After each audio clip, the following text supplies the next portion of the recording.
आज म्हणलं थोडी वरची सफाई करून घ्यावी, कारण अशा छोट्या मोठ्या गोष्टीकडनं आपलं लक्षात जात नाही. आता बघा ना, हेच आरसे किती घाण झाले होते. रोज बघायची आणि म्हणायची आज साफ करते, उद्या साफ करते, पण ते काय व्हायचंच नाही. पण आज म्हणलं खास ह्याच्यासाठीच वेळ काढायचा. छान असं लायझॉल घेतलं थोडंसं आणि छान असा आरसा पुसून घेतला. हे जे आपले बिकोचे टिश्यू येतात ना, त्याच्याने आधी पुसून घेतला.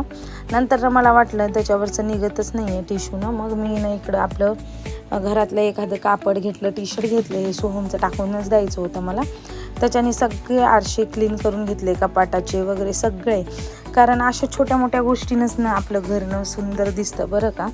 तर आता माझं तर पत्र्याचं घर आहे, पण तरीही मला माझं घर एवढं आवडतं आणि एवढं प्रिय आहे ना, तर मी लई काय छोट्या छोट्या गोष्टीकडे असं लक्ष देत असते.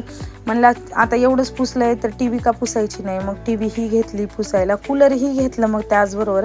कारण आता उन्हाळा असल्यामुळे ना काही होतं कळत नाही, तर कूलरचा उपयोगच जास्त होतो आहे, म्हणून तेही घेतलं सगळं. आणि त्यानंतर ना सोफ्यावरची आता माझं जे कवर होतं ना ते फाटून गेलं, तर ते कवर काढून टाकलं. तात्पुरतं बेडशीट टाकले. आता सोफा कवर मागवलेत मी, लगेच थोड्या दिवसांनी तुमच्यावर तेही शेअर करणार आहे. त्यानंतर बघू शकता किती क्लीन झालेत आरसे सगळे. आणि म्हणलं आता इकडं का तसंच राहावं, मग इकडचेही सुद्धा सोफ्याचे कवर आणि उशाचे कवर बदलून घेतले. आणि हा माझा क्यूट असा टेडी. तर आजच्या या व्हिडिओमध्ये एवढंच बरं का. आजचा व्हिडिओ कसा वाटला नक्कीच कमेंट करून सांगा. चला बाय.